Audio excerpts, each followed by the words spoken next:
Woo! What a win, man. What a win, baby.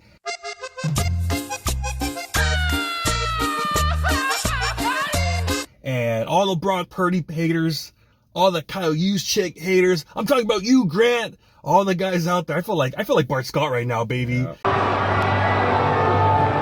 To all the non-believers. How did that? To all the non-believers. Especially you, Tom Jackson. Way to have our back, Keyshawn. Anybody can be beat.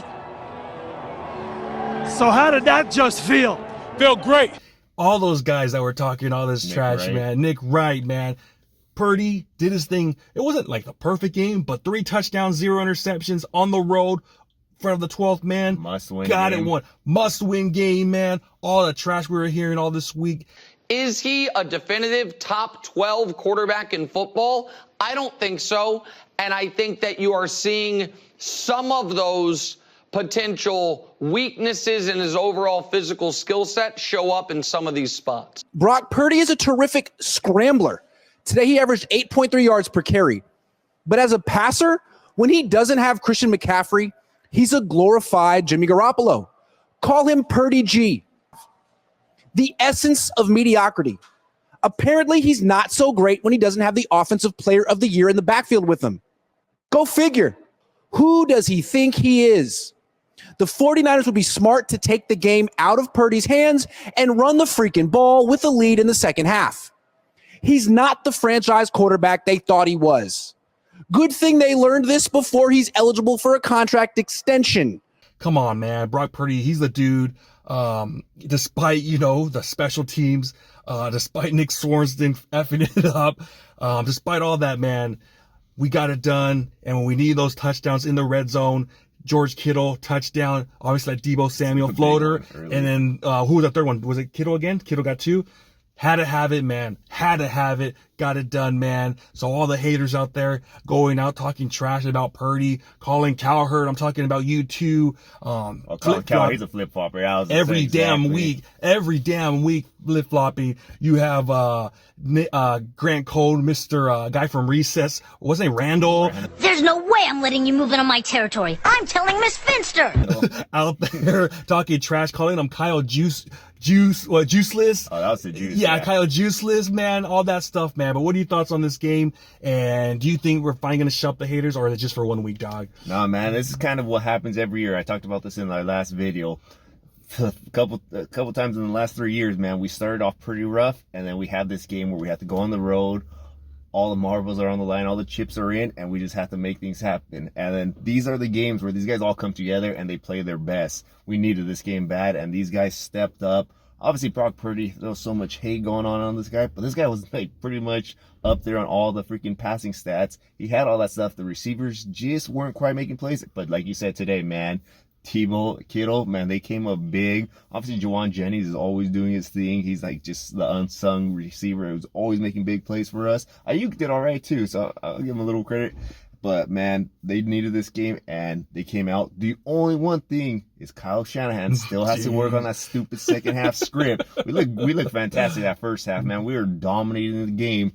And then what happens? Kyle Shanahan just starts freaking, I don't know what gets in his head, and then we're going 3-and-out. And you don't want to do that because even though they held up pretty well, I know we ended up giving them 24 points. Mm-hmm. We have 2 rookies out there in the secondary. We don't want our defense out there for that long. But they did pretty good, man. Green and William Mustafa. Yeah. They held their own, so I like that. And, well, what do you think, man? Jeez, man. I wanted this game.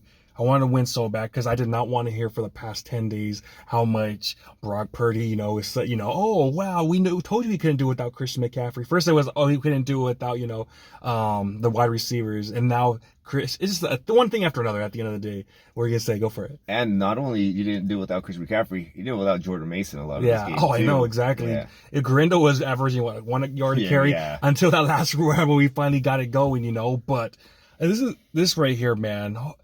I know you're right. They're not going to shut up no matter what. He's a guy that's basically game by game, Mm-hmm. It's game by game, but I'll say this, for the next 10 days, I don't have to hear freaking Colin Cowherd, Nick Wright talk all this trash, all this BS, because when we put a 30-something plus 35, 38 something 35. Crazy, 35 points, man. If you get scored that many points, you deserve it. On the road. Short week. Short week. That never happens. That never happens on a Thursday. Thursday, the games are what, 20 to 10, something like that, man. And, you know, when we heard all that stuff, from Grant calling him, about Brock Purdy, who in the hell does he think he is? You know, I'm just like, oh my gosh, man, that freaking lit me up. Like, dude, come on, man. You're really going to go there. You're really going to go there. But they did. And you know what? Like I said, we're consistent, man. We're saying Brock Purdy is who we thought he was, and he is, man. He's a freaking stud. He's a stud, man. We just haven't had that kind of gameplay from a quarterback, like we said, since Steve Young. Man. I know there were games here or there with Jeff Garcia, here or there with Alex Smith, I guess, but not really. Kaepernick had his run, but nothing like this, man, where he's doing his thing. Right before this week, everyone was saying, damn, man, Brock Purdy's having a great year. And then last week happened. They're like, oh, man, are they really going to pay him $60 million? Are they really going to pay him $60 million? So, I mean, this guy, he is who he is, man. 3 touchdowns, no interceptions. That crowd was getting loud, man. I was like, oh, my gosh, here we go. But we sustained drive after drive, big third down after big third down. It was clutch, man. It was clutch. It reminded me, remember when Jim Harbaugh, we won that game against the Lions with Alex Smith on the 4th down and go against the Lions over there. And after the game, what did Harbaugh say? Clutch, baby, clutch. So that's how I felt, man, on those big, massive third downs where we had to have it. Ayuk, Kittle, it was like, oh, hell yeah, man. I loved it, man. Despite, you know, pressure coming in our way. I was about to say, man, it's by freaking Jake Brendel getting blown up every other play. And Brock Purdy is just making these decisions split instant. Man, he balled out today. And that's not even talking about those runs that he had. Where huge runs. He just ended up getting those little sneaky first down, man. This guy just changes the game for us in so many ways. This is crazy. And this is why I thought we had to have it, because, listen, man, listen now. This will not be our final roster in December, January. We're waiting for Dre Greenlaw because I've seen enough of DeAndre Campbell. Like, get off the damn field, you know.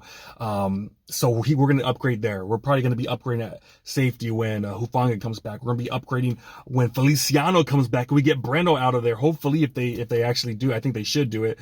So I think we're going to be upgrading at all these positions. Right now, we're weak. We're weak at a lot of big ass positions. So I think in November, December, we can make a run. We can make another run after this. So we just got to stack up these wins, because in order to make it to the Super Bowl, you got to make it to the playoffs. And this right here, we're 2-4 going against the Chiefs. We're on a lifeline, baby. It looks like it's over, man. We're looking like Castaway. We're looking like Tom Hanks out there, baby. But no, man, we're back in it. First place in the NFC West. Got to keep it up, because, man, it's going to be crazy, man. But I love it. Yeah, man, and like you said, they just got to stay together, because like you said, after this bye week, we got the Chiefs, right? So they got to be ready for that. So it's not like they have time to rest. They just got to stay focused, keep that unity, and just let Brock Purdy cook, man. Freaking let him do his thing, because he balled out today. And the schedule has always been against us, man. First week, we had the Monday Night Football, so we had a short week going to Minnesota on the road. And a few other times, it was just like, it sucked. And even Thursday night, it sucked today. But now, finally, we get 10 days rest. So we're just going to be to our advantage, finally. Our advantage, you know, because, I don't know, man. The NFL hates us, man. For some reason, they just hate us. And you usually saw that from that freaking punt where it hits the dude right in their hands and they don't call a fumble. You know, and they're like, oh, we didn't have enough views to see that. Dude, that's BS, man. There's something going on right there. That's a West Coast bias. Because if they actually call the right call when Kyle Shanahan challenged that play and it hit the dude, that's our ball at the 30-yard line. We win the game. We're not stressing. We're not getting gray hair from that shit, you know? So, I mean, come on, man. We have to go against that. And the rest, man, that was BS call. So we got it done. Now we're going to have that 10-day rest and bring on the Chiefs, man, because we're going to need it. We're going to need Brock Purdy to play the same way he did today. We'd like the 2 touchdowns, 3 touchdowns, no interceptions. That's the most important part right there. He held the ball, didn't lose the ball, nothing stupid. Was smart. Obviously, he had pressure in his face, but when he had to have it, those third down and whatever, we got it, man. We got it. And obviously, our red zone isn't the best still right now, but that third down to Kittle, I think 2 third downs to Kittle in the red zone, got it. So I love it, man. All right. Well, you guys let us know in the comments what you guys think about Brock Purdy's performance. Also, let us know what you guys think about your guys' boy Grant Cohn. Man, you guys let him have it in the comments. Like, comment, subscribe, hit that notification bell. See y'all next time. Peace.